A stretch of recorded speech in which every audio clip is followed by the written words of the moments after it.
I hope you all can hear me well. If you cannot, let me know so I can bring the microphone closer to my mouth. Can everybody hear me okay? It's Bob from Bob in Midwest USA. Good. I know who he Hear is. you? Well, Maitreya, you sound just fine. All right. Who is it? Okay. Hello, Maitreya. It is very good for me. Great. Thanks very much for the big feedback, and I'm glad that you can hear me. We had for a moment, I thought we were going to have a technical problem again today, and so it sounds like it's going to work fine. And I'm glad you made it, Bob. How are you? Who is it? Who is it? He's the one person. Fine, Joseph. Great. And Pooja, how are you doing? We are worried about you a little bit. Is everything okay?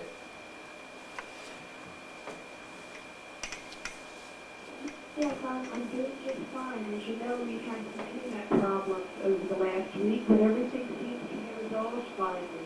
Sorry for not being around.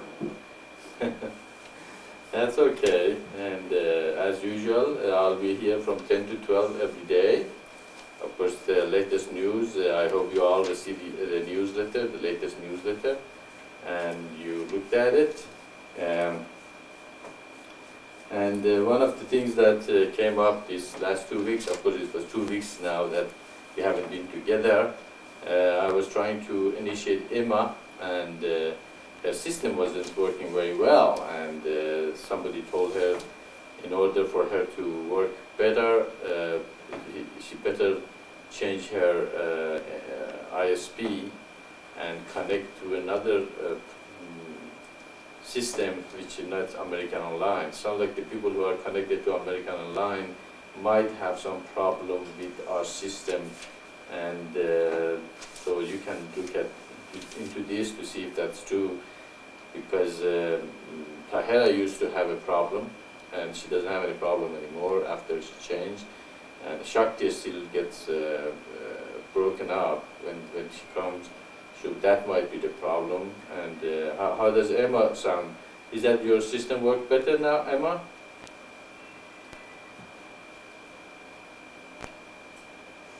I do want to receive a list from the other carrier that I am waiting on them. But right now, I still have AOL until I get the disc. Okay, all right. That's.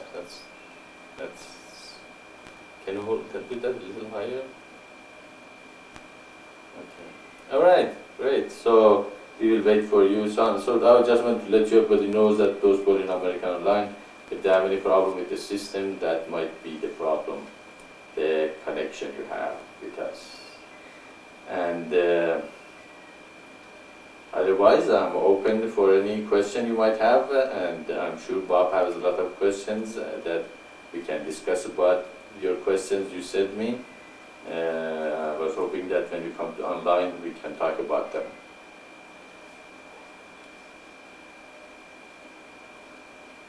Well, say something, right? Who is he? I think I'll listen for a little while first. Okay. Okay, usually I'm here from 10 to 12 every week in Saturdays, and it's a conference room. It's not a Satsang. If there are questions, usually we as the questions are answered, or if we have something to discuss, or anybody wants to bring a new subject up and we discuss about it. And if there is some business for the mission, we want to talk. If there is a new person comes in and they have questions, they are always welcome to the mission, and questions are welcome, and we discuss those. And in general, mission of Maitreya is based on the eternally one path. It's a revelation that it unifies all the religions of the world, and it unifies the fulfillment of the prophecies that there will be a revelation that will explain the meaning of all religions and how they are related to each other, and why only there is one supreme being or God that who has sent all those religions. And this unification of the religion make a human realize that not only the religions are not separated, but there is only one God that sent them all, and they are a part of the same process. With this, hopefully, more people are gonna find out that they are not separated. They are one human, one earth, and one God. And they become more and more unified and implement our system, and eventually we create an earth of peace and prosperity for everyone, with no separation and destructive tendencies that we can see now everywhere on earth. And this website, this conference, everything we do is a call to those who have been prepared for this mission to come together as one and put their efforts to create an environment that many people are desiring to see is created on earth. And that is the purpose of this mission. And of course, we are the people, we have to come together and do it. It's personal growth by going through it and doing it. Cannot sit by the side and say, I'm going to grow, I'm going to grow. Or, I haven't grown yet, so I'm not going to get on with it. So when I'm put enough, I'm going to start doing it. By doing, you're going to get pure. It's a process of getting pure while doing it. As you get more pure, you do more, and you get more pure. So it's not something I'm going to sit there and say, oh, when I got pure enough, I start doing things I'm supposed to do. No. The whole base of the mission is when you do, then you get pure, and as you become pure, you get more done. So it's not a process of sitting back and trying to say, oh, because I'm not pure enough, I'm not going to do it. That's not the way it is. It is the way it is. It's the way to get on with the work, and as you do the work, you become greater in this process. And the idea is to reach every human on earth and give this message to them that there is 7 seals, and each seal has a message for humanity, and each of these seals became one of the great religions of the earth. And therefore, when you put them all together, you see this whole picture. If you get one of those truths, then you just like a 5 blind man and the elephant, and just you only have one part of the elephant, and you have not seen the whole elephant. And we have the whole elephant for humanity to present to them that now all the religions are revealed as one revelation from one source.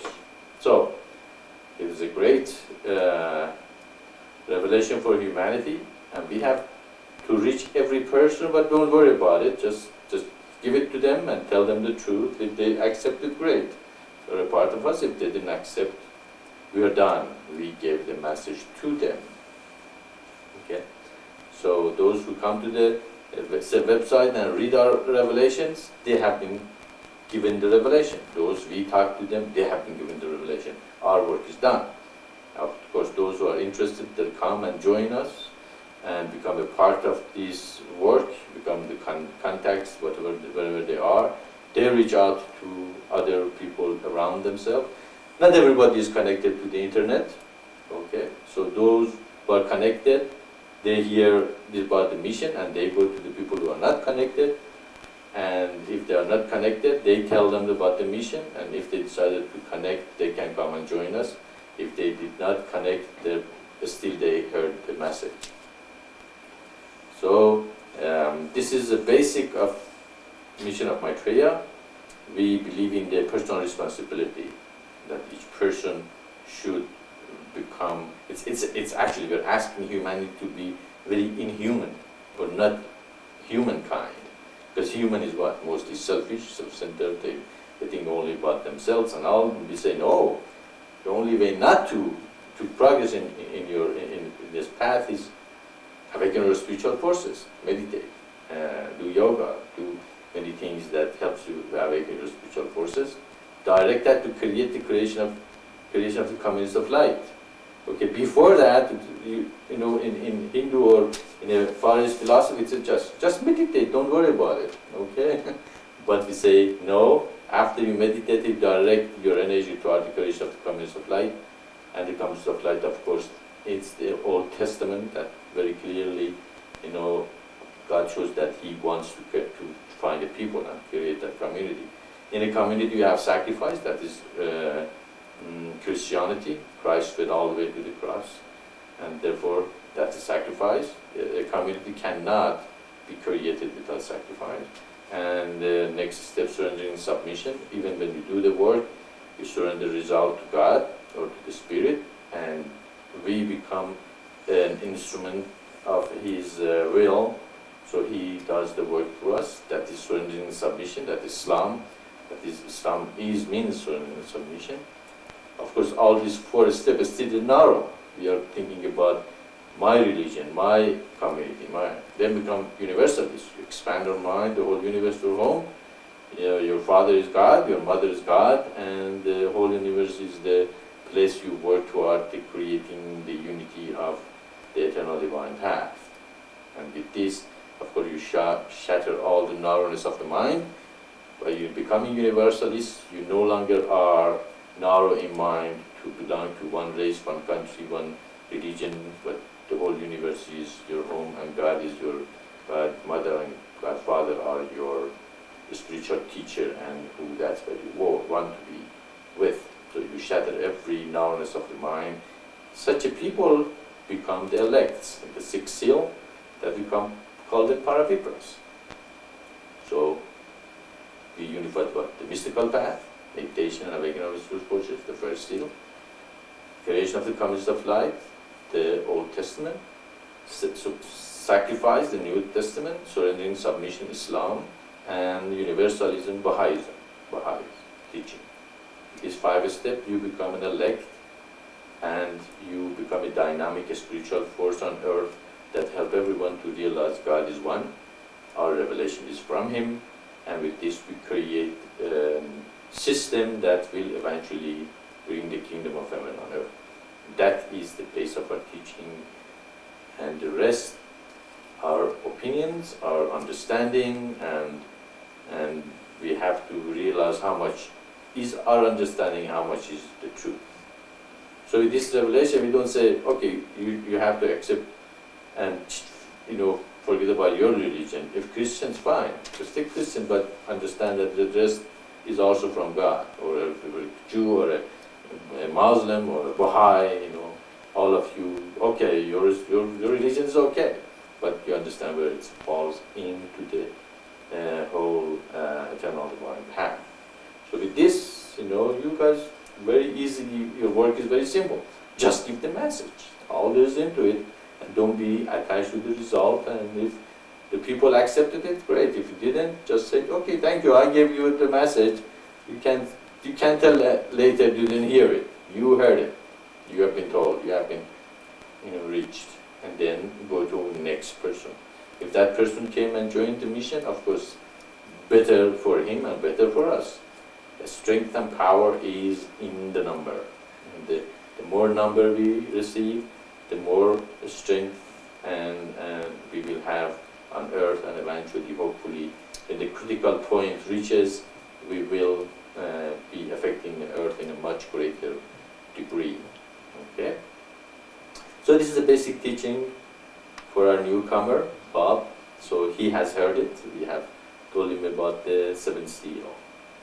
Now, if I don't have much of a news here, and I'm open for any questions anybody might have, or any. Of course, one another news is the e-commerce that Ishwar is working on it. He's doing a fantastic job. I'm very impressed with the things he's done, and he has setting up the database. We are getting our account set up in the Bank of America, but they haven't. They are backlogged. Apparently, there's so many people want to get in internet. They are very busy, so they didn't make it this week. They promised us that they will be. They'll have an answer for us by next week sometimes. But the person we are working with, he said that it doesn't seem to be any problem because we look good to them.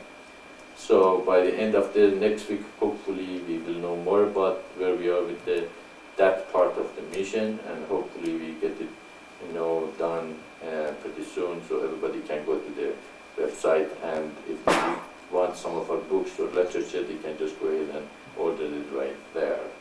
So that's another topic. If anybody wants to talk about the e-commerce, that's great. Or any other topics, I will be listening.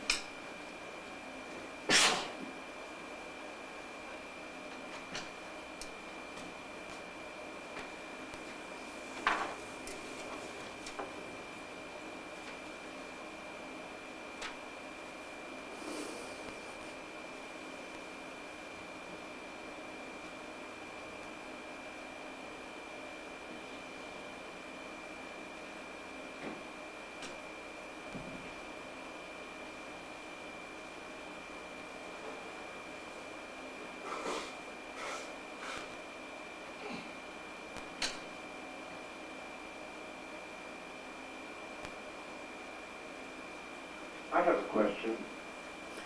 In the book, The Heavenly Father Speaks, it talks about the new sun that comes with the new age.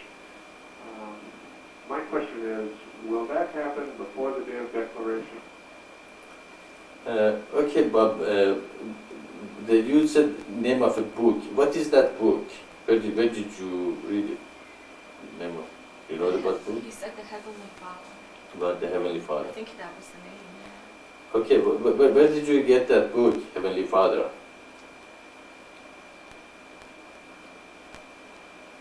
I found it on the internet and then I ordered it.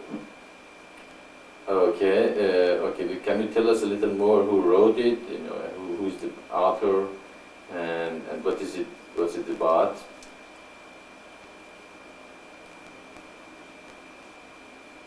Actually,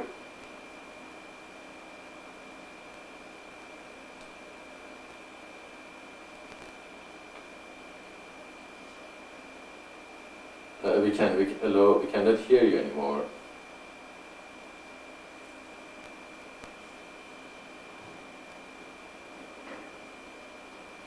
Is he let down? No, he's not. Isaac.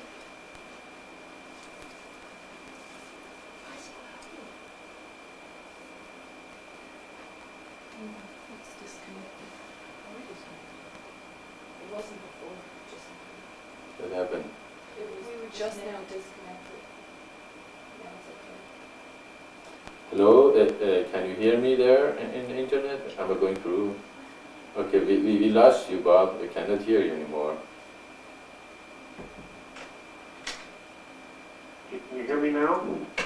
Yes, now we can hear you. Go ahead. Well, that book, it says in the front cover that publishing company.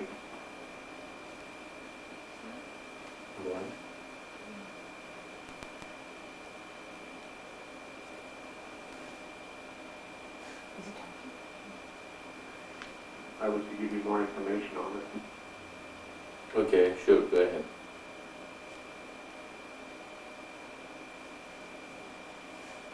Are you aware of this book? Apparently not.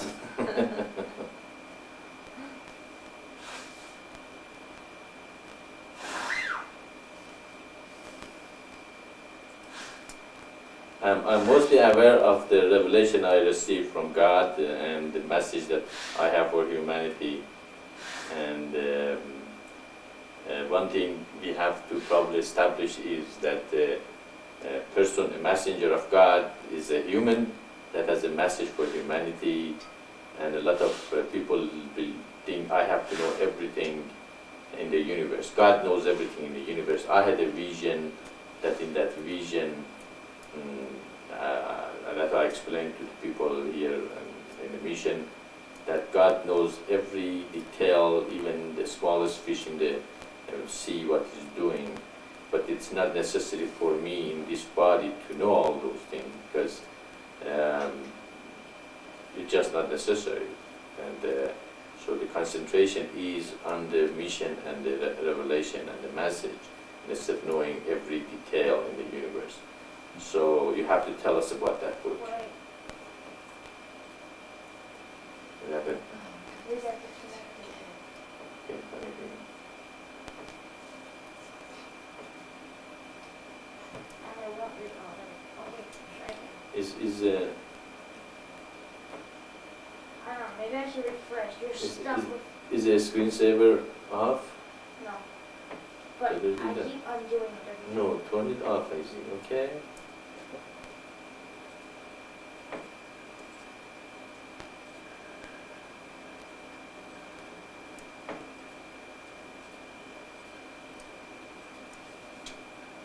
Okay, go ahead. Okay, well, apparently we were disconnected. We're connected back. Bob, go ahead. We'll listen. Everybody, a lot of people got disconnected. Is Bob there? Not yet. He got disconnected. Okay, he's back. Go ahead. Okay, apparently something happened and we all got disconnected. Go ahead, Bob. I was saying that you have to realize that I am just I don't have to know every detail in the universe. So you go ahead and tell us about that book.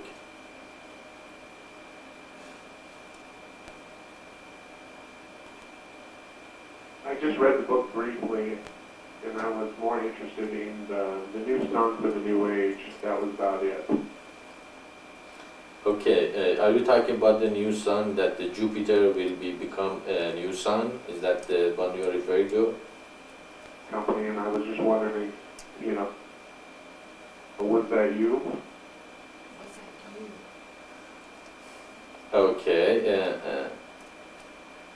Are you talking about the new Son of God or the sun as the sun in the sky?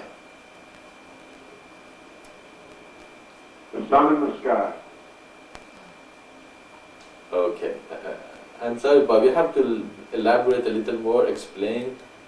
Okay, in the sun of, am I the sun in the sky? Okay, can you explain that a little more? First of all, tell us what this book talk about, so we know what is the base of what we are discussing. X-79 brighter than the old sun, and they will meet together in a predetermined orbit. It sounds like a new age book.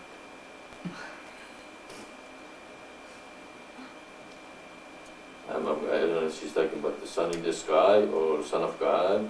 It sounds Which like one? he means the sun in the sky. Yeah, he just said something about like the sun and something else. They'll meet in a predetermined orbit. Yeah.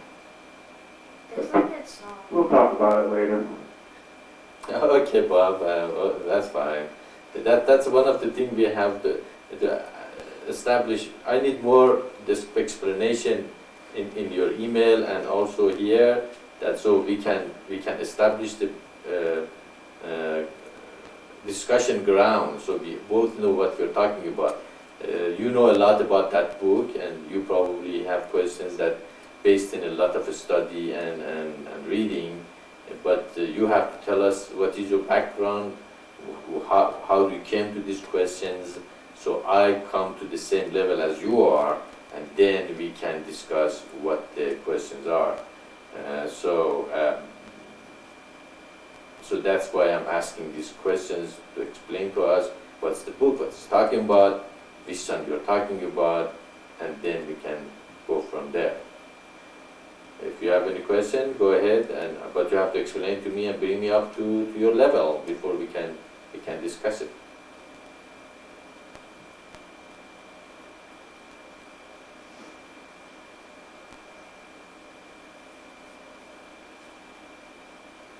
I will send you more an email, and then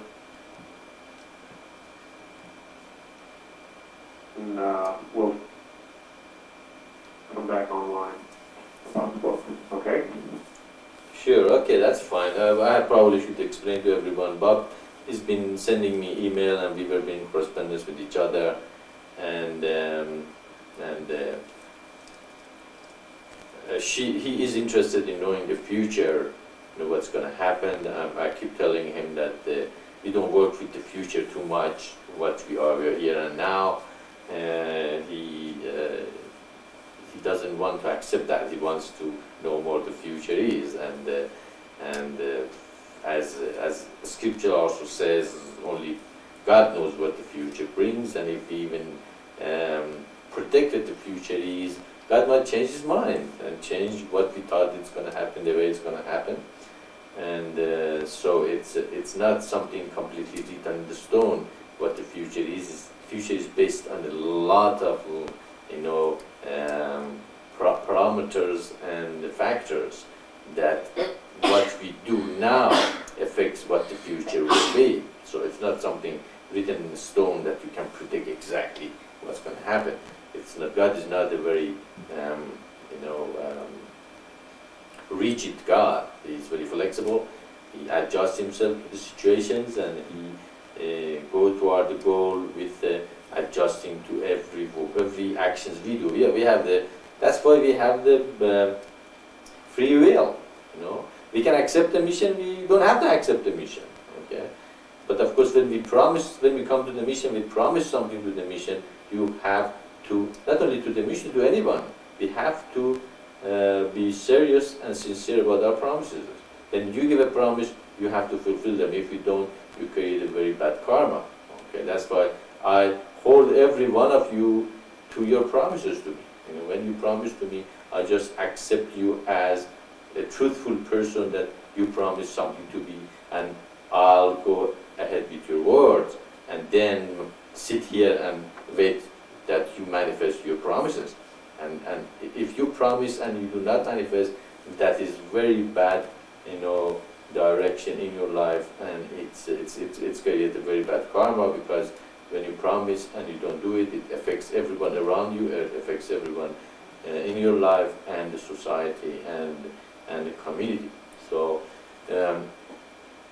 see, but if you didn't fulfill the promises, I'm still gonna hang into your promises, and after a while, if I realize you promise and you don't do them, what happens? I probably adjust myself and go to another person who will promise and will fulfill them. It's God, the same thing. He has the future. The whole future of the creation is to bring the whole lost consciousness back to the equilibrium, to the balance. And now He's been working at it. According to our teaching, also we see God adjusts Himself every time man, doesn't listen to His will, and he worked in a. Read those, and those were explained. He changed the evolution many times because man, didn't follow exactly the way they should have done. So we can see there, if we can predict the future. It means future is solid. It's something doesn't change. We can say, this is the future. That thing is going to happen, and that's going to exactly happen. Just like theosophical people, they were waiting. As Bob told me, they're waiting for Jupiter to become another sun in December 6th. I told him it won't happen, okay, and it didn't. All right, and Jupiter has the potential of becoming the second sun on the solar system, but it needs a much greater mass than it has. It's in the border. It had probably a couple of millions of tons of more mass. It might have turned to another sun, but it doesn't have that mass to become another sun, and so we have to probably add a lot of mass to it. Also, if we had another sun, what is that effect going to be on the solar system? Is it going to be good for us, or is it not going to be good for us? Maybe it's going to be too hot. It's going to be so hot with two suns that the life would not be able to sustain itself. Okay, so probability is there, but will it happen or not? It depends upon many factors that are going to happen, and if it happened, is it good for us or is it not good for us? I think if it's not good for us, how we can prevent it from becoming the second sun, or if it's good for us, how can we help it to accomplish that fastest? Human has a lot of power, a lot of willpower and ability to freely choose to do things in this universe, because co-creator of God, we are in His image. We have the ability to do things that He can do. So we can affect the future of the universe. We can affect the future, period. Okay. So that ability is only belong to the people that are in higher consciousness. Although even if people, animals also can affect the universe, although they are in the lower consciousness, but their effect is not as great as those who are in the higher consciousness. So we can see with this, predicting future is very much depends what we do now.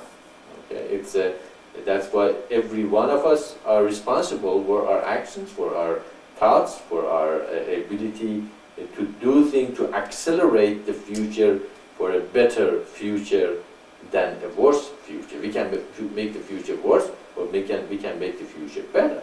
Okay, so each of us, that's why personal responsibility is very important in this mission. We put kind of a responsibility back to you. It's not a mission that it said, oh, don't worry about it, just meditate, you're going to be okay, and after a couple of years you realize you're not still okay. Okay, because it didn't work. Okay, and but meditation alone, as we taught many times, is not enough. You have to engage yourself with the community and create the community of life. This mission is a all-inclusive, package. It comes to you as not only, we don't say don't meditate, it's evil. No, meditate and know thyself and be still.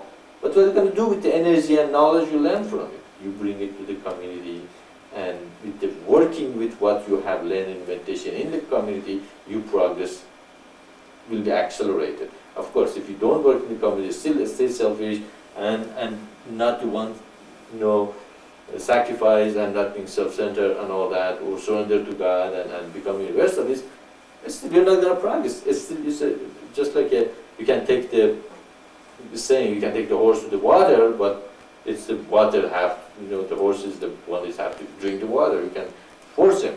Okay. So again, that comes to the free will. That's what this mission is, not a cult. I give you free will. I emphasis in your free will. You have the free will to leave the mission anytime you want, and I'm not going to prevent you. Because that is the most important. You be here because you want to be. It is your will. You want to do the mission and to do the work and the thing. If you don't want it, if you have the free will, say no, I don't want it. I say, well, thank you very much. It was not knowing you. Good luck, and we just go each other in other ways. But free will of human is very important. Individuality in the middle of the collectivity is very important. Okay, you are an individual, but at the same time you are in a collective body of a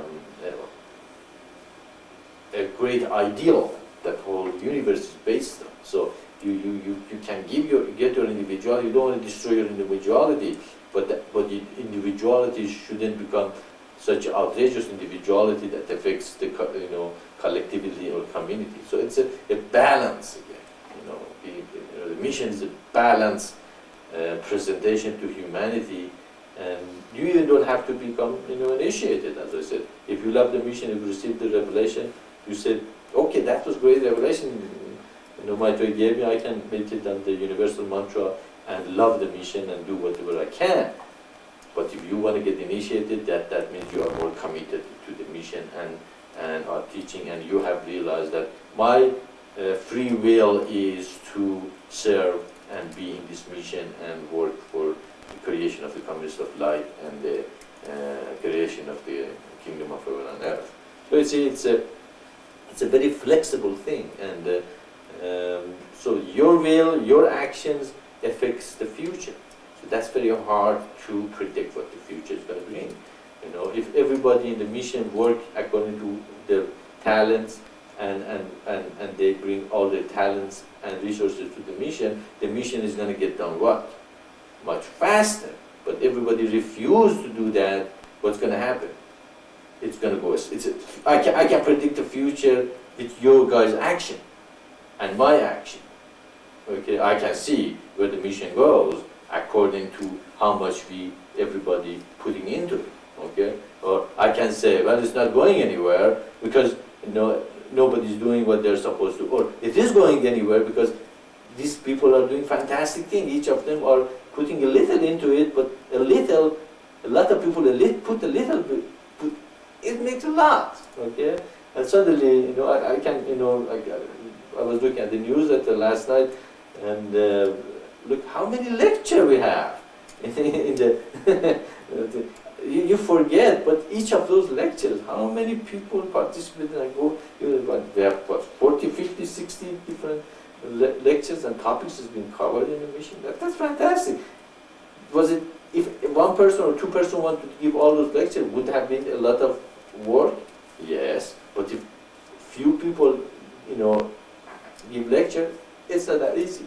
Hopefully one day we're going to have 50, 60, 70, 80, 100, or many topics going at the same time, for the mission all over the world. And if people are interested, they can go to the conference room about the creation of the convention of life. If people are interested how to meditate, and other people, they can go and read about the seven seals and the eternal divine path. So we can see, if we can get to there faster, the future is brighter for the mission. If we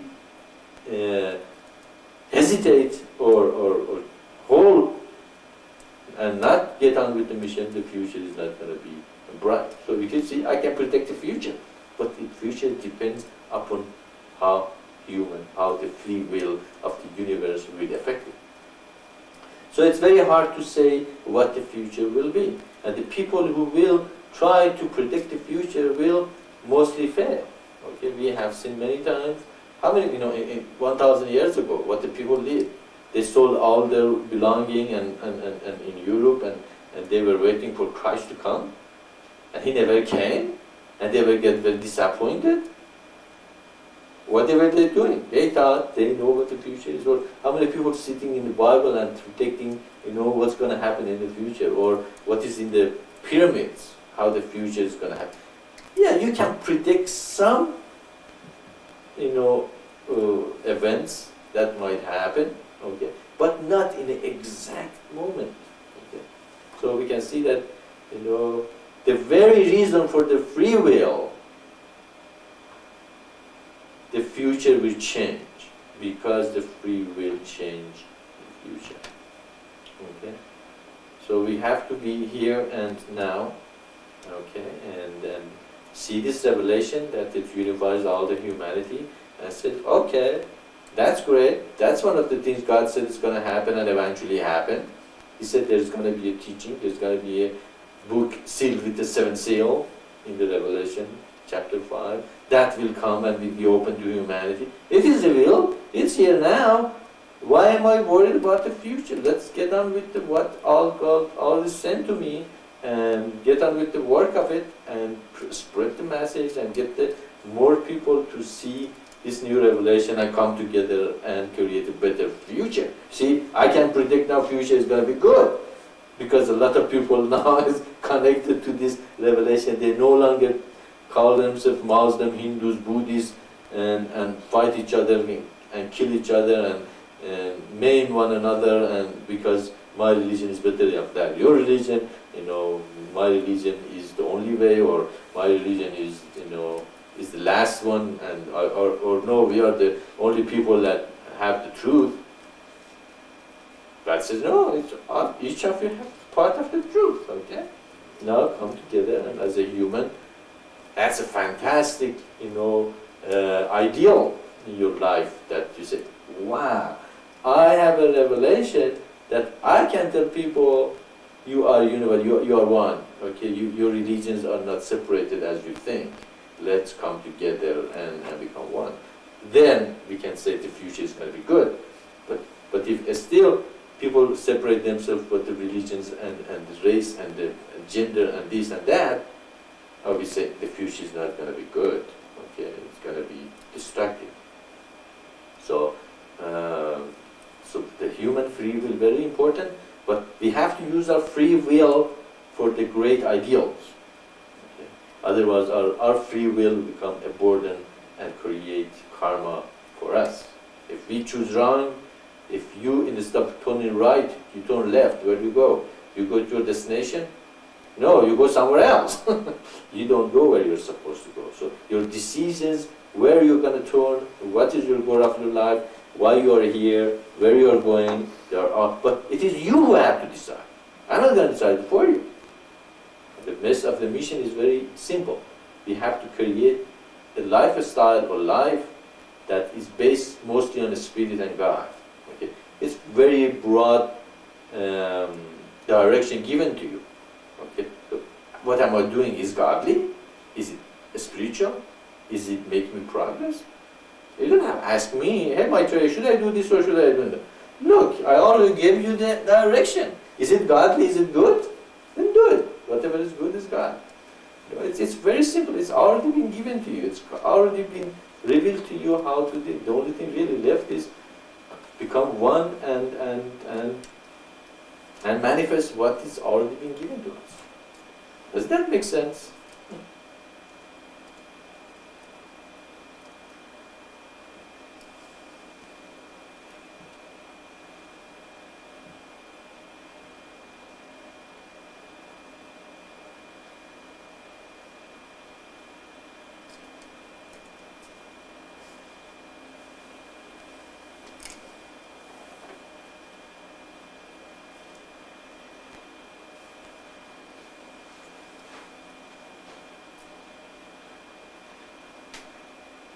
Yes, it makes a lot of sense. Thank Makes sense, Maitreya. Oops. Sticker. Sure. But it... Am I talking? Thank you, Maitreya. I understand.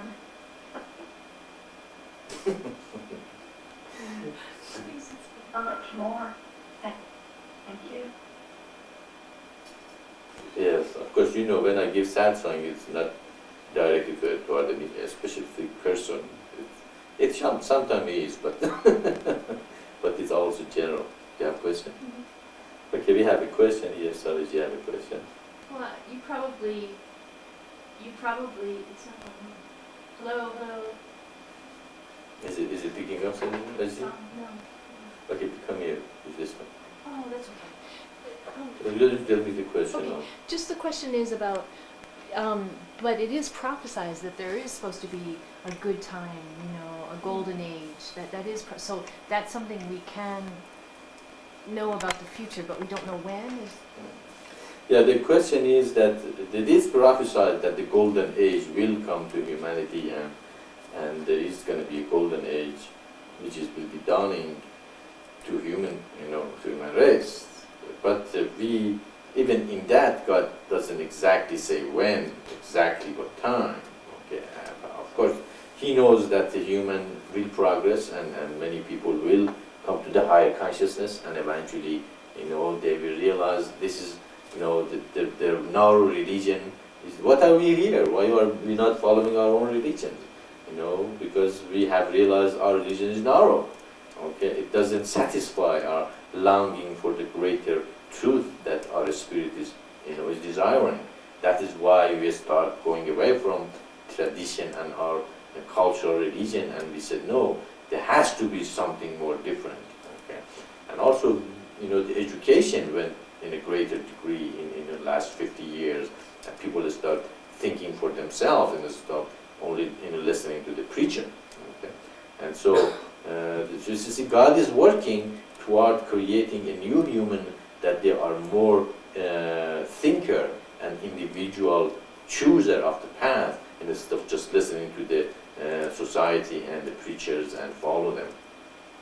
Okay, so the trend toward a better golden age is already been set to go toward that protection, that there's going to be a new age or a golden age coming up to humanity, and that is actually the base and the reason we are putting so much effort and time and energy in this mission and trying to reach everyone on earth and give this message to everyone, because the vision was that there are millions of billions of people on earth that are ready for this revelation. They no longer are narrowed down to their own tradition and religion. They want something more expanded. We can see even that the New Age movement, it's a kind of a rebelling against tradition and old ideas. They have some truth, as every religion has some truth, but of course, because they were kind of a rebellious against the old ways, they have also accepted a lot of things which is, completely, might have some truth in them, but it's not a complete truth. So just like everybody else, so they have some truth, but they have also to realize that God predicts, God prophesies, and He sends the revelation and the concept of Messiah and the bringing of unification of religion. Those things they have rejected, and they should, re-examine their belief like everybody else and incorporate that so they can also. So we can see that there is a movement of going away from that kind of thing, and of course they have gone too far. Human likes go too far, but human like a pendulum is either go to the very right or go to the left, and we are trying to bring in the middle. Say, stay here. Here is the balance, middle. Okay. So, but eventually, when a lot of New Agers eventually hit the bottom. More and more I can hear the people who they have been in New Age movement. They join the mission and they say, "I was tired of being so confused. There's so many ideas and things thrown at me that I didn't know where to turn. Now your mission and the thing you say makes sense. Like it puts the thing in more perspective for me. I don't have to just worry about all those opinions and ideas which made me so confused. I didn't know go to right or left."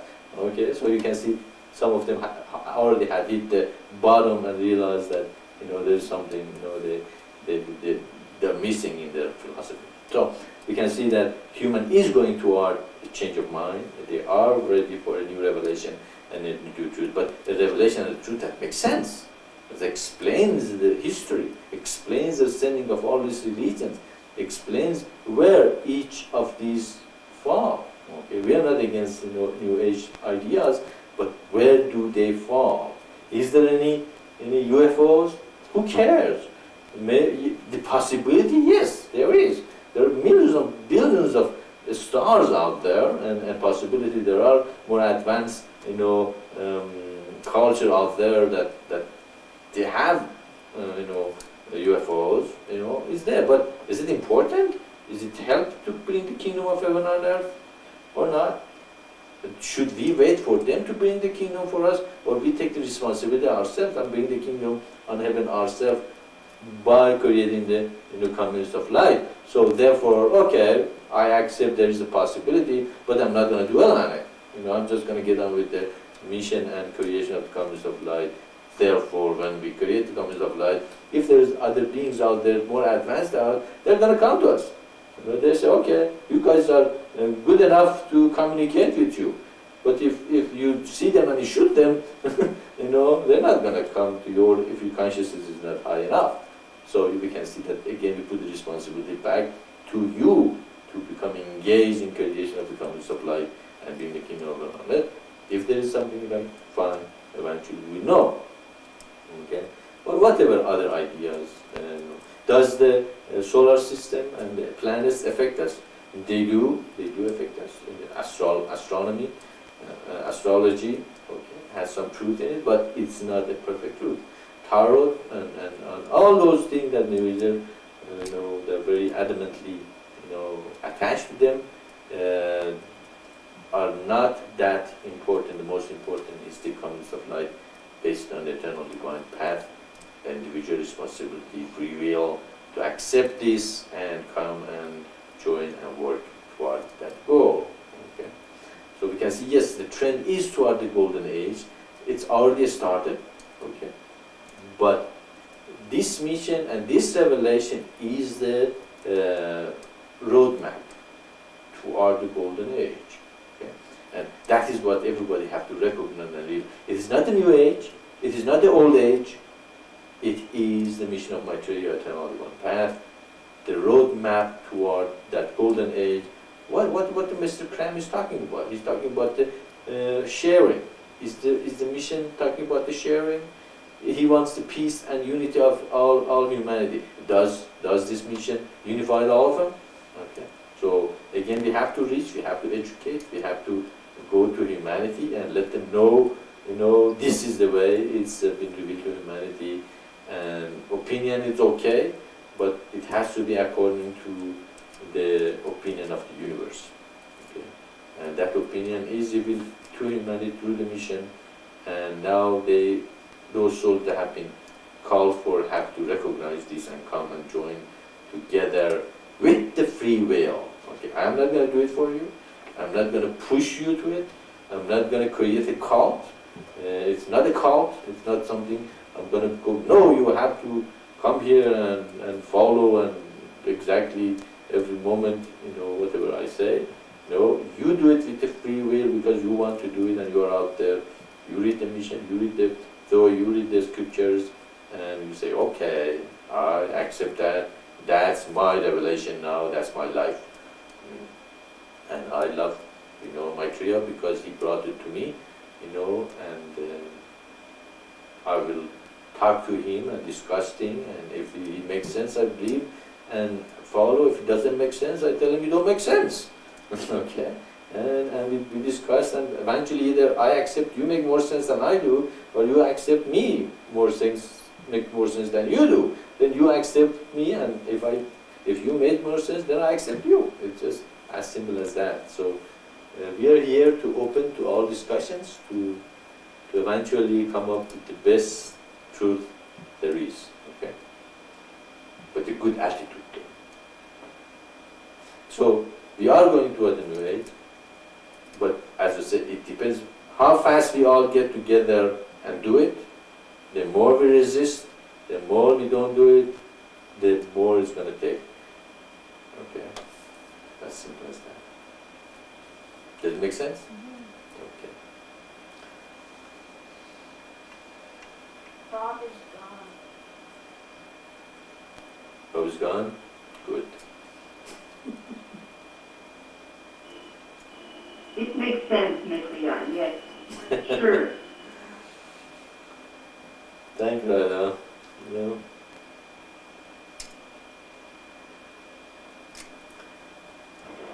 It's always good to hear it again. I'm still so new to all of this, and every time I hear it, I get something else.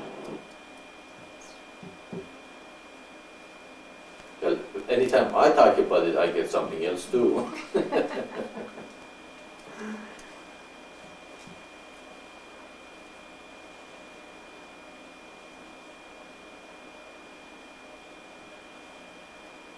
Thank you, Maitreya. You put a lot of things back into perspective, what is important and what needs to be done, and I thank God for that.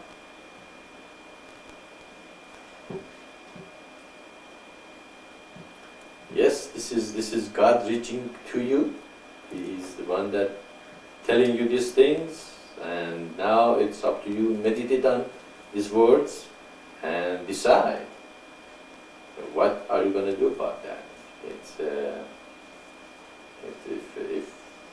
if it makes sense, then you have to bring the sense to your life, and you will progress and prosper and will feel better if you accept this word as the breath of life.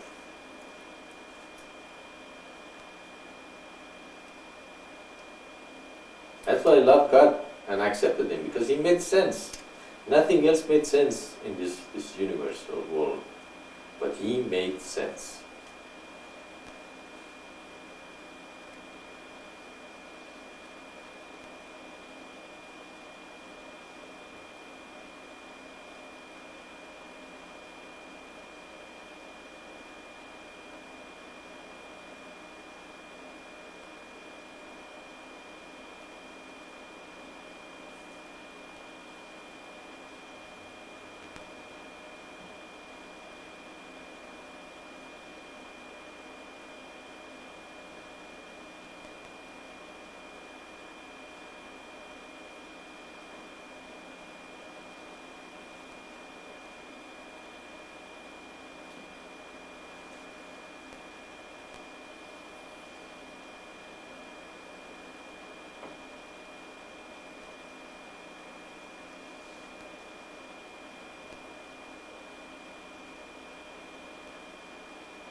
with it. Okay. My question was, there's a lot of people these days that are into angels, and they keep angels with them. They have shows touched by an angel, and they just think angels are the greatest thing. And I wanted to have you put that in the perspective of the mission of Maitreya. Okay, we have a question here from Kyosha, since our other speaker apparently doesn't work, is not working. Probably it worked, but it did some adjustment. Her question is, a lot of people are in angels and think that's the greatest thing ever happened in the creation, and they even have a movie about touched with angel, and they're getting very attached to angels and all that. She's asking if we can put that in the perspective from the mission. Again, the guideline is very clearly given in the mission. Anything between you and God is an obstacle. Anything. Okay, very simple. Any image, any guru, any angel, anything that is between you and your consciousness, your Atman, your being, your oneness with God, is an obstacle. Okay, so that cuts off anything that has shape, name, form. That's what our God is. What? Formless, invisible, nameless, and eternal. Well, fine. And anything is not any of them. If it has form, it is visible, has a name, it is not eternal, it's going to be an obstacle in your way. And also we know human likes to talk about everything else, consider everything else, feel that they are unhappy because of everything else, but bring God in the picture. Okay, so that is why they resist anything is formless, invisible, nameless, and eternal, and they create a lot of forms, shapes, names, and anything that make them feel good. Actually, what makes them feel good, that they think it is good, it is ego that needs craving for all these different shapes and names and things, so they can attach it to that name, shape, and thing, and then they say, oh, my personal angel, always looking after me, and therefore I have an angel that, you might, okay, but that's not important. That's not the goal of life. The goal of life is to become divine. That's another thing that's been given right there. Is the goal of the life to know your individual angels, or give a name and a shape to anything as the angel? It leads you to divinity? What is the divinity? Oneness with God in a spirit is your Atman, and the Atman become one. So again, the way or the path or the truth is being given to you, already. If you understand the mission, you don't get attached to anything with the form, shape, name, and whatever is not eternal. And the moment you see that, say, poor these people, still they are attached to the picture, they're still attached to the form, statue, names, angels. Is the goal of the life is to become one with angel or one with God? Okay. So we can see that in this mission, as I said, simply it's been given that anything has form, name, shape, which is not formless, nameless, and invisible, is not the essence. We are going for the essence. Okay? We are going for the highest. And that is the essence of the universe. And the essence of the universe is fine.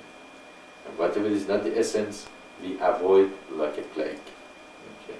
We say, that will take me somewhere that I'm not supposed to go. My spiritual teacher is not taking me there, so I am going to go away from it. Okay, you might look at the movie, Touch with Angel, and another thing they do is they work with your emotions. Okay, emotion actually is against spiritual progress. Okay, emotion is something that is temporary. It's not something permanent.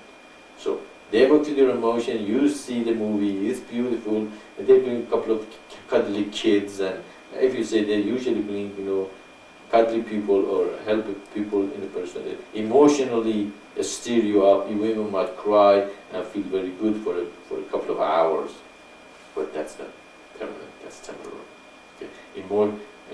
So be careful with the people who play on your emotions, okay? Because it feels good, but it is not permanent. Okay. So that's actually the most brave spiritual people. They overcome or control their emotion. Okay. And they do not let that emotion become a factor in the spiritual decisions, but the pure intuition and logic that helps them to see it's a kind of a complete in a state of detachment, if you want to really see the clarity in every situation. You have to stay completely detached from it and then look at it in the perspective as an observer. Okay. And then you can see the truth of the situation for everyone in it. Okay. But if you get emotionally involved into the situation, then you will lose the true judgment. Okay. So if they play with your emotion, they are sucking you into a world that is not completely spiritual. And that's why in this mission, our emphasis is in the essence. Emphasis is in the formless, invisible, nameless, and eternal. There is no emotion there. It's harder. It's easier to live with emotion. It's much easier. Okay. But you're going to be pulled here and there, and you're never going to sit back and still your mind and look at your life and yourself in a very pure, detached perspective. Okay. You will be, pulled with your emotion, and you will not be able to clearly see the truth. Okay. So that's another thing that is going to be hard for human. It's very hard for human to destroy anything else but the formless, invisible, nameless, and eternal. They're attached to the picture, they're attached to the statues, they're attached to the emotions. These are all the obstacles in the spiritual progress. Okay. And we are dealing with the humans that it's been resisting this truth, for thousands of years. But now we have to educate them. We have to let them know, okay, that's what they have to look for. The essence of the universe. They have to get rid of all those toys. Okay. As well, you have the toy, as I said many times, if a child cries and the mother gives him a toy, what happened? And he starts playing with the toy and quiet down. What happened? Mother goes where? She goes and starts doing whatever she is supposed to do. But if the kid says, no, I don't want this toy, I want you, what the mother has to do? He has to go and pick him up and hug him and become one with him. Same with God, If he give you a couple of toys like angels and pictures and statues and things like that, and you say, okay, that's all I need. That's okay. Now I have other things to do. I can go somewhere else. But if you yell, no, I just want you, the essence. I don't want this picture. I don't want this emotional thing. What happens? You just say, okay, come here, child. Come here. Become one with me. You are hard to please. Okay. So look at your toys. Do you want a toys or do you want a mommy? Which one you want? Do you want a pet? Do you want to go to God or do you want to just play with toys? You want a toy? It's fine. Go ahead. You're not ready for him yet. Play with your toys. Okay. But if you're ready, don't let your emotion get in the way. Does it make sense? Thank you, Maitreya. Yeah. She says it makes sense.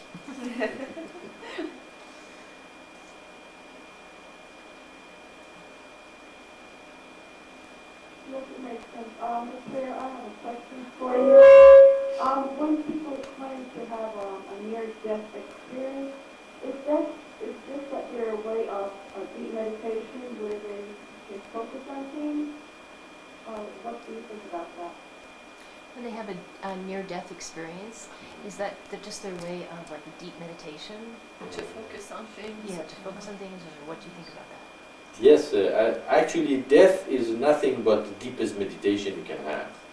Okay, when you reach to complete a stillness, you know, then you leave your body. Your body has no longer, you know, can retain your soul and spirit.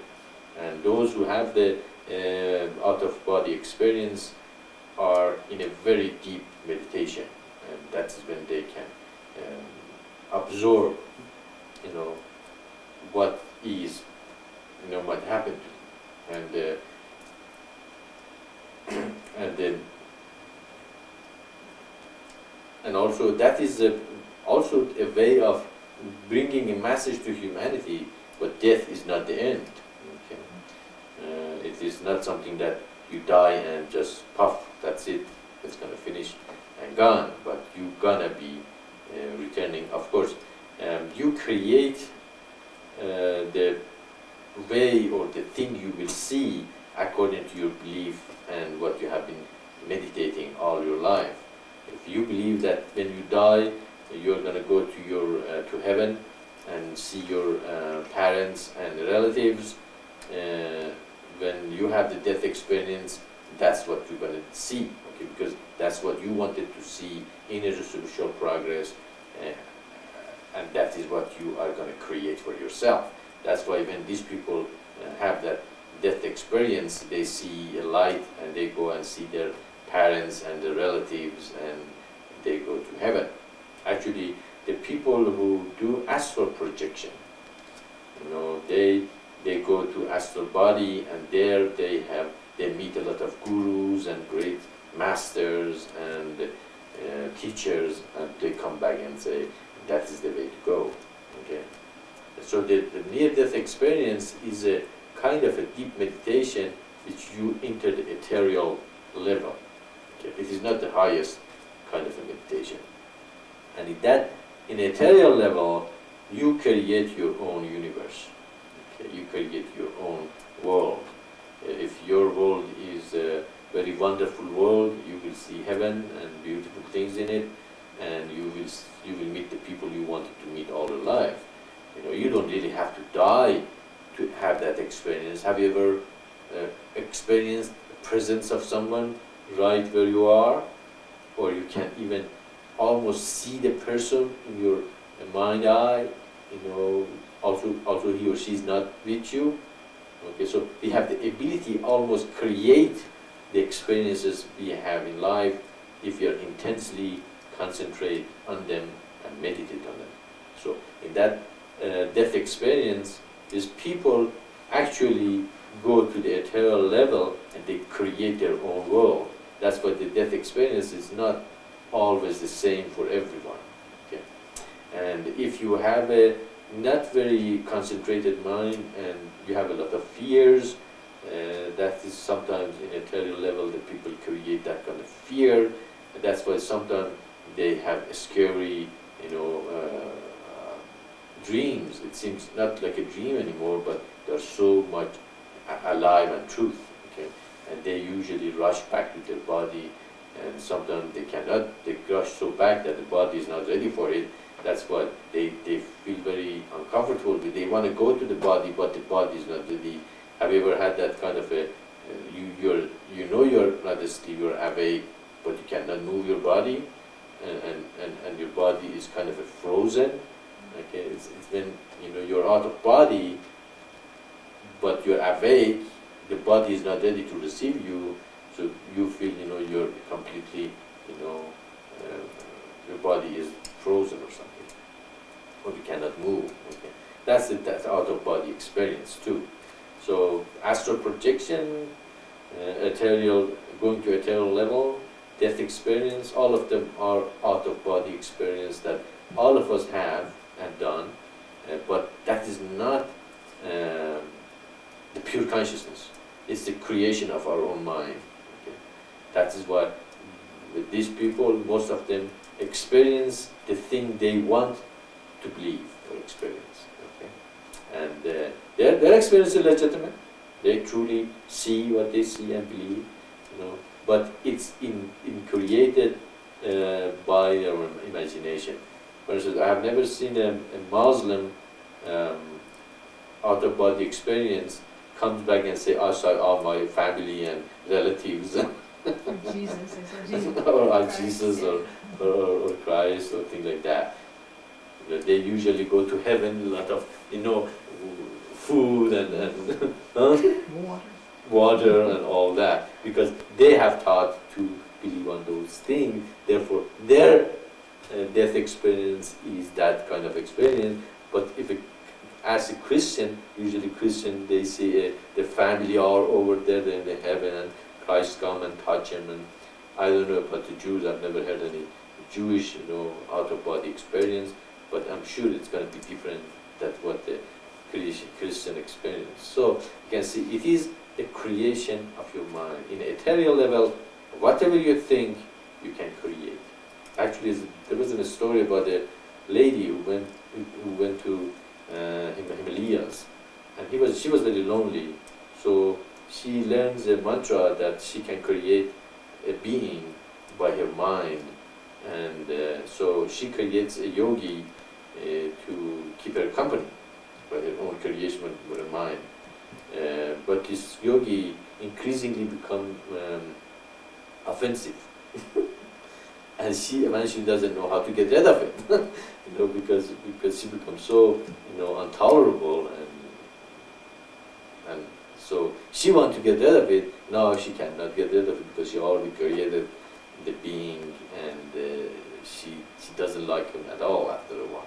So you can see our mind can create things that we think we need, but later on we realize it's an obstacle in our way, and we want to get rid of it. So be careful with your mind. You don't have to go to ethereal level. That's another obstacle. Going to ethereal level and creating things and believing in them is not, again, the essence.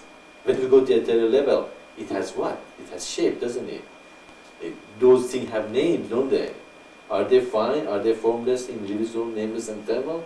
They are not. So anything that has shape, name, is not eternal, it's not the essence. Okay? So again, those things we do not dwell on. If we create even thing with our mind, we do not dwell on. Our powers are not important. We should use our powers toward the creation of the communist of light and creation of the kingdom of heaven on earth. Those things are toys, they are obstacles in our path, and they are not the essence of the universe. This mission again works in the highest level of spirituality possible. It doesn't lead you to anything with the form, name, and which is not eternal. Okay? You have to get rid of all these things on earth. Okay? Then you will feel so much more peace. Okay? If you get rid of all those ideas that they sound good, they feel good, they emotionally satisfy you, but they confuse you more toward not oneness with the essence of God. Does it make sense?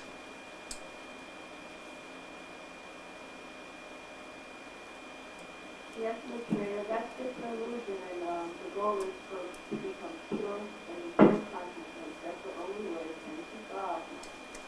Hooray to that. Fantastic realization. Great. She's That's still right. talking. Oh, let's see. She's still talking. Okay, she stopped. Yeah, I said, bravo to that realization. That is correct. The goal of the life is to become divine. That divinity, God is everything. Okay? And He is also, of course, beyond everything. He is formless, invisible, nameless, and eternal. And anything is not this is an obstacle in our spiritual path. Again, the mission is crystallize this truth in such a way that you really understand the mission. You will be protected from a lot of confusion out there. Lots of confusion. I know it feels good to watch that shows and get emotional and cry and say, oh, it was so nice and cute and everything. But that is an obstacle in your path. It's okay. Go ahead, watch it, get emotional and cry, but realize that's not the highest, that's not it. And eventually stop watching those things and go and do the mission more.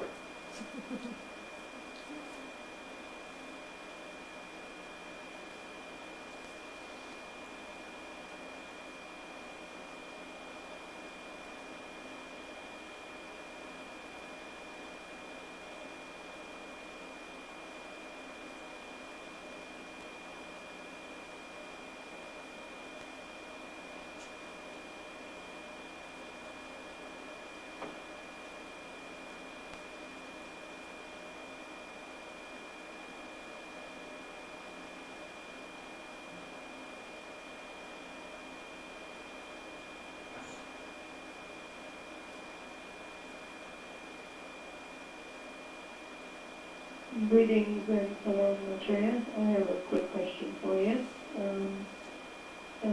Kind of goes with what Emma was saying. It seems as if the media is based on emotional and manipulation, and many of the quote-unquote New Age gurus seem to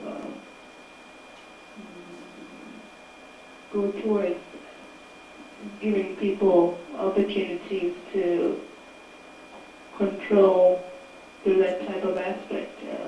But going back to more the essence of it, can you give again the idea of how you said the Sattva, Raja, and I think is it, what's the other one, Tama, and how each are related so that one can have a better base rather than go by the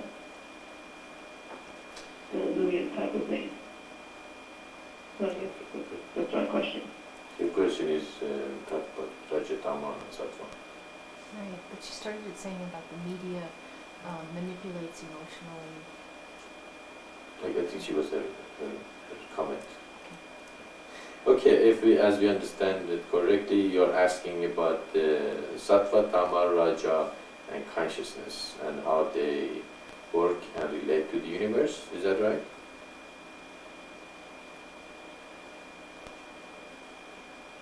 Yes, I am. The interplay between both, all those the three gunas, and then of course consciousness being beyond them or something. I'm trying to figure it out.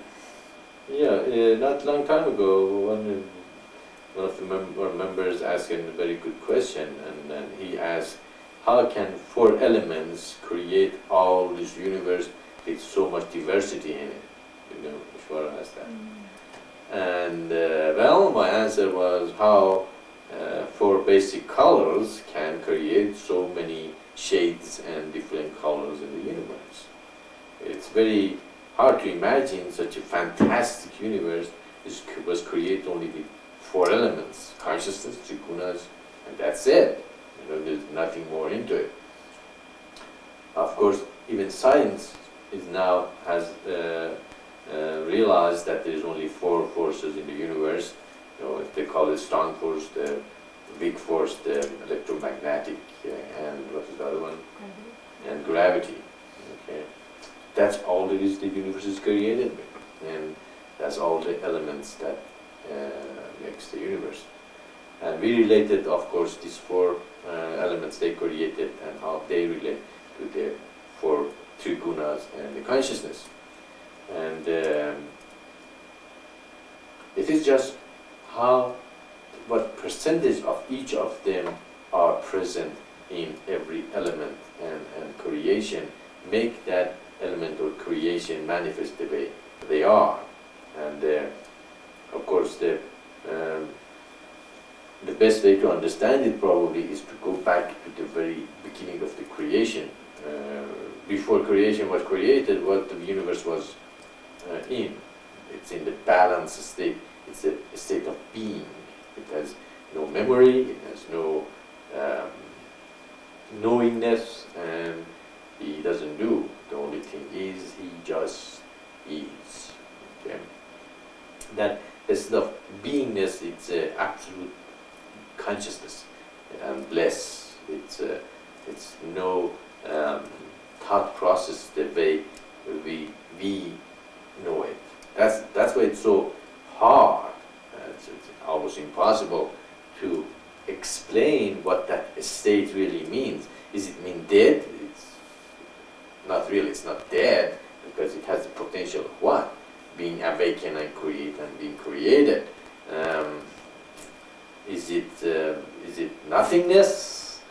Well, not really. If nothingness means it's nothing there. Okay, and so that's why many people give them many names, and Buddha called, for example, nirvana.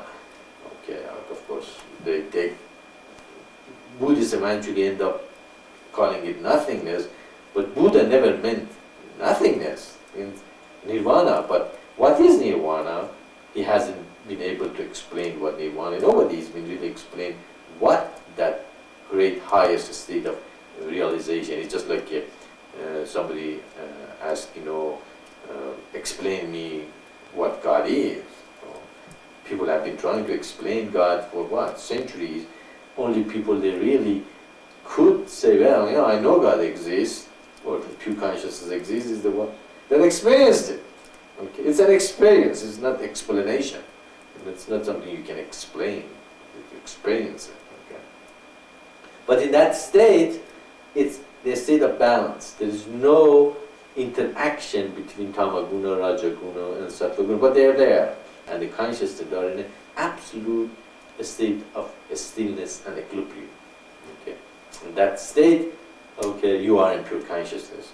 There is no memory, there is no past, present, or future. There are, at the same time, present in that state. Okay? So how can it be possible? It's mind-boggling to our rational mind that all these things can be at the same time. That's what some call it. It's eternal. It's nirvana. It's pure consciousness. It is God. It is a spirit. It is being. Whatever you want to call it. Nobody comes and explains what it is. Okay, just let's accept such a state exists. Then, for some reason, which we call it desire, that equilibrium is disturbed. When that equilibrium is disturbed, the balance between the forces will be changed. There is no longer an equilibrium balance, and the consciousness start getting affected with the three gunas. The first force that gets hold of the consciousness is the sattva guna, because it's more powerful and is more subtle. So the first feeling in the universe is, I know. Before that, he didn't know. Before that, everything was internal. Nothing was external to just like you have your eyes closed and meditating all your life. You don't know anything exists out there. If you don't have any senses outside of you, your ears and your skin and your taste and your smell, all none of them working. Okay? You say, I'm dead, but really you are still there, but you have no knowledge of external world. Okay? So the first feeling was, I know. Okay, that was the effect of the sattva guna. Okay, the second effect is the rajaguna, the start to hold of the consciousness, is I move, I do. So the doerness. Okay, the moment you do, you can get what? A memory of what you did. Okay, so the third level of the tamaguna is the memory, which is the ether in the finest form, is I have done. Okay. So now you have what? You know, you do, and you have done. That is when the ego evolves, or the unit consciousness will be created. Okay. So the whole universe start going, or part of the universe start going out of the equilibrium and balance, and it become evolved to knowing done, and I have done, memory, and the creation has been created. Okay, so but this creation doesn't have control of itself. Okay, therefore there's a chaos in the universe. Everybody thinks that they're separate. They know they have done. So, oh, my life is story. The moment said my life story means what? My memory. That is things I have done. That is the thing that happened to me. Okay, and you know those things and you remember them. Okay, therefore you are a separate ego from everybody else. You can, because you have a history. You have done this thing, and all those is related to your ego. So therefore your ego is separated and individualist and one separate from everybody else. Okay. The more actually you meditate and you dissolve the ego, the less background and things related to your ego will be. The more things related to your ego, the bigger your ego is, and the more attached you are to the external world. The less it's related to your ego, the more egoless and free you will become. Okay.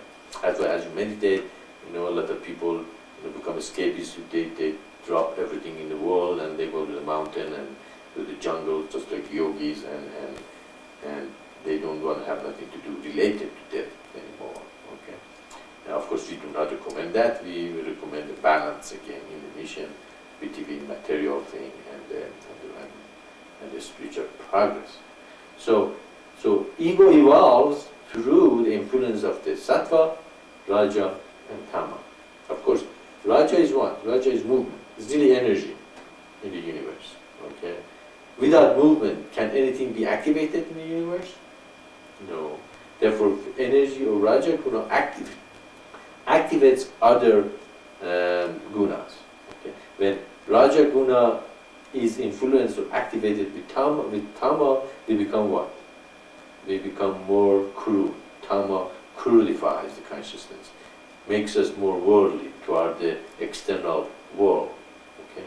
So with the crudification of the raja, or our action become what? Worldly, and we think the external world the only truth that is there. Okay. So, but when the sattva guna affects us, because sattva is more sentient element, we tend to not to be as egoistical and as worldly, and we become more spiritual toward the higher thing. Okay. And therefore that's why we try to eliminate as much tama as possible in our life and make it as much sattvic. That's why we recommend sattvic food, not to eat too much meat, but sometimes, of course, some people, if they are very higher consciousness, if they don't get themselves tamasic sometime, they might leave their body. Okay, so even that one, or if you're somewhere that you have no choice and there is no food available, you can even eat even unkosher food if that makes you continue your life until you get to the kosher food. So that's why we don't go as far as completely sattvic diet. If you can have it, fine, but we go to the kosher diet, which is more balanced again in our life. So sattva, tama, raja, and consciousness are the four elements that the whole universe is created with. It depends what the combination of these are present, it creates that manifestation and that thing that is. Actually, we look according to our consciousness. Okay? What our consciousness is, our look also is outside.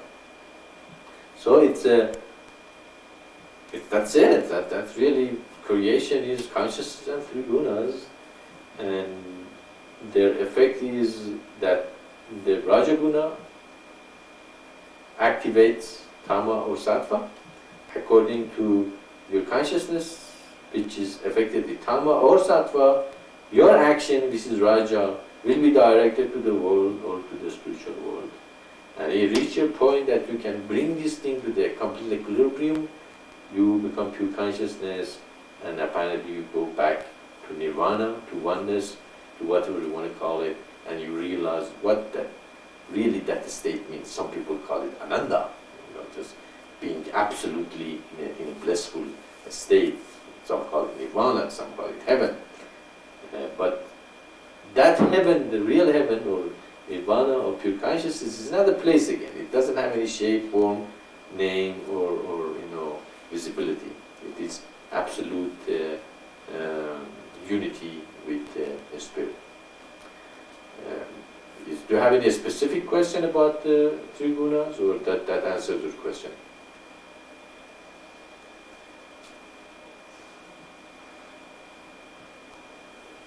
Thank you. That answers my question. I guess it means everything has Tama in it, because in the so Tama is part of everything. And Tama, Raja, they're like the four elements of everything that's part of the universe. So, yeah, that's cool. Thank you very much. Exactly. The Tama, Raja, Sattva, and the consciousness are the elements that created the whole universe. Of course, if it's manifested, it has a lot of Tama in it. Okay, because that is what codifies consciousness. The more ethereal it is, the more Sattva is present.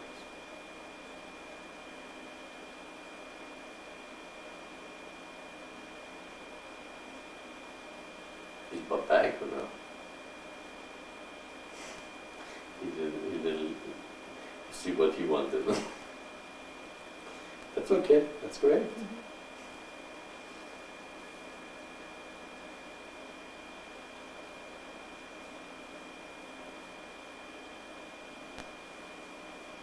You heard the message. Mm-hmm. It's all needed.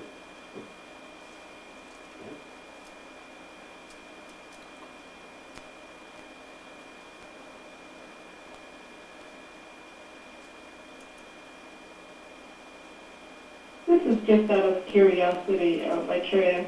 So you, when you received this revelation, because most of the revelations that I recognize, they don't seem to come in English. Did this come through as English, or did you get it as something else, and then in your mind you had to make it into English, and then later on, just out of curiosity? No, actually I received it in Russian. No, well, the revelation is not really a speech. It's a kind of a feeling. In Arabic they have a word for it. They call wahy. It's something.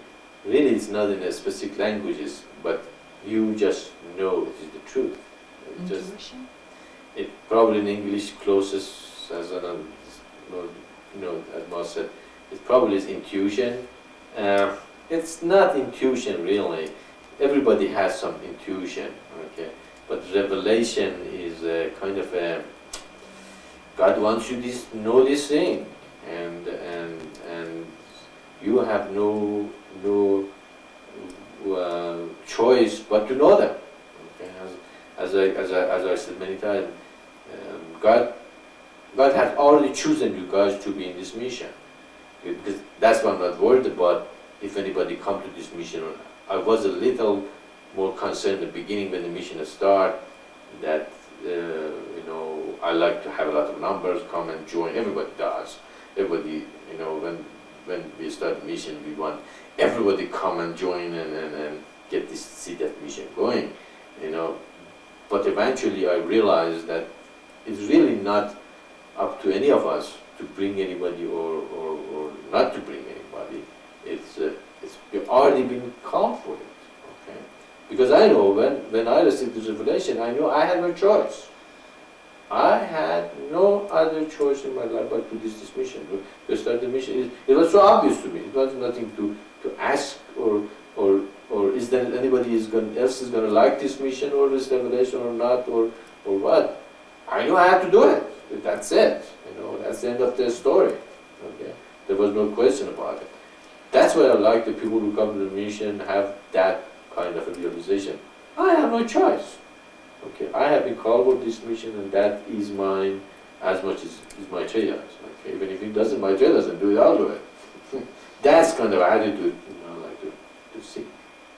So the revelation is not something really, it's a speech or it's in a specific language. It's a knowingness. It's a kind of a, and I personally do not believe everybody receive revelation. You know, I believe revelations are very, very rare. That is why God prophesies of coming of the revelation for thousands of years before He sends the revelation. That's why, you know, sometimes I get concerned when people start saying, "Oh yeah, God talks to me and He told me to do this and do that." I say, well, you better probably meditate on that and see what is the source of it. Maybe it's an intuition, maybe it's your own desire, maybe you want to hear things. And I believe that revelations come very, very rarely, if they are prophesied to come for a long time. But when it comes, it is a full bloom of the truth. And I don't think any other revelation to this point has been had so much truth in it as this revelation that came through this mission. And if you have been with the mission and read and see what have I talked about, and you always makes sense, it really means it is a truth. Okay? And I personally feel that whatever is revealed through the mission is it's the highest way to reach the truth of pure consciousness, the fastest way. And that is why I can lie. You know, it's easier for me to say, yeah, that's great. Yeah, I had a couple of angels too that's flowing around me, and I love them, and they help me all the time, and you all just start drooling and say, yeah, he believes in angels too, and we would have thousands of more people around here if we believe on the things that most people believe. But I can't lie to you. I have to tell you the truth. And if you want to practice the spiritual path, these are the truth. But it is not in a specific language. I received it as a kind of a wahi or something that I just knew is true. Okay? What about them? And of course, I was here in this country. I was living here, and so I had to bring that truth to some kind of manifestation that the rest of the humanity would be able to read and understand. And so I even think twice about writing it in English. I didn't write it in Persian. Of course, by then my Persian was not as good as my English anymore. So I wrote it. Is that what the question is? Well, did you receive though as words in English to write down, or you just already Well, knew it? thanks for sharing, because I'm very excited about it. Yeah, I personally don't think, but I mean, the thing I like about this particular manifestation of God's Word is that, at least in the past, most of the people that got the revelations, we except for maybe Muhammad, but I don't think even Muhammad, did he write down his own stuff? I don't think so. I think so. This is we're getting it straight from the source, so that's really cool. So that's very, very, very a blessing to all of us, to the whole of humanity. That is very good you're listening, Gita. Actually, this is the first time that the prophet or the messenger brought it down, wrote it down, and actually revised it a couple of times himself, to a point. Actually, many people came to the mission and they tried to change it. They had their own ideas. They said, no, you have to write it this way, and I resisted very hardly. Okay? And we changed it, some of it, a couple of years ago, and recently I turned them back the way where they were originally. So they are very, very original. The only thing we really are doing we are making it a little more grammatically correct, and there are some words that are incorrect, like a scepter. It's a bit R-E at the end, which Bible uses it that way, but the corrected is R-E at the end, and we are correcting that way. But though is very much as received, and put down. And you're correct. It's incredible that Prophet Muhammad didn't write anything down. Christ didn't write anything down. Bob wrote down, but it got lost. And Baha'u'llah wrote some, but it's been changed and it's not completely his writing that it came to us, Baba Baha'u'llah. The only revelation that came, written down, revised with the messenger himself is done. That's another thing that shows that God wanted this book to be perfect and a guidance for humanity. Very good realization. Okay, it's after 12 o'clock, and if you guys have anything else to share, go ahead. Otherwise, I'll wait for a while, and then we probably meet next week again the same time. So I wait for you guys for 1 minute. If you want to share something, go ahead.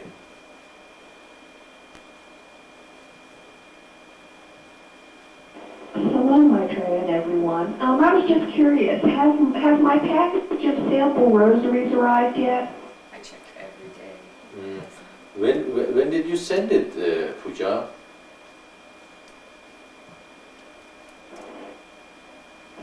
It's been about 12 days now. Huh. No, we have not received anything, and Kyosha says she has been checking the mailbox many times, last 12 days, at least many times. It has not come. Did you send it registered or certified or anything? I sure did not. I sent it priority mail, and I rarely have any trouble with that. But these rosaries have been kind of star-crossed. Gee, I wish I had sent it registered now. Okay, if you have sent it priority mail, did you receive any receipt or anything? No, priority mail is more or less the same as first-class mail, just for a larger package. And I should have insured them. I sent them with some of my other orders from K&J, and everybody else has gotten theirs, and that's why I'm concerned. Yeah, you should be, because if 12 days, it's too long. I don't think it probably get lost from somewhere. You said you know your post office person. Maybe you can ask him to see what we can do. Maybe they can trace it, or they would know what happened to it. Or maybe the address was somewhere else or wrong, or they're sending it back to you. Ask that gentleman, that post office man, that and see what he says. Maybe he knows a way to find it. Go to the post office and ask for accepted payment. I certainly will, and even more importantly, I'll make sure that if it doesn't show up, I'll make more of them, because there's no use waiting, and I still have some beads. I've got pearls, I've got clear, I've got white glass, and I'd like to, no matter what happens, I'm going to take the time to make more of them and get them in the mail right away. Okay, that would be great. Pooja, just this time, at least send it certified or something, so they can trace it to what happened to it. I certainly will. Start crossing rosary beads here. Okay, great. I'm glad you brought it up. Actually, I was, start thinking, what happened, and I'm glad that you did send them, and that you went through the things, you should, you could do, and that's great in that sense. But it's okay. We can wait for another package, and you can start sending that one, and we can check from here, and you check from there to see what happened to it. Maybe whoever gets the rosaries will be very blessed. I'm going to send you some email with the 2 pictures that I took of them before I sent them, so at least you get to see the pictures. Okay, yeah, that's another way. If you can make the picture of them and put them in the website, that would be great. We can also look at that way. Of course, physically send it here. That is a completely different feeling to it. I agree, because the important thing about prayer beads is the sense of touch. But I'm just glad I did take a picture of them before I sent them. At least you'll get to see them. And then I'll make more just like them and send them along again if we can't find them. Okay, sounds great. We'll wait for them. Great. Okay, anything else out there to bring up?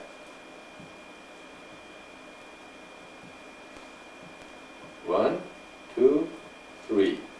Okay. Okay, guys, see you guys next week and have a good God week. And let these words become a part of your beings and your life. And the more you bring this thing in your life and follow them, the faster you will become pure consciousness. So,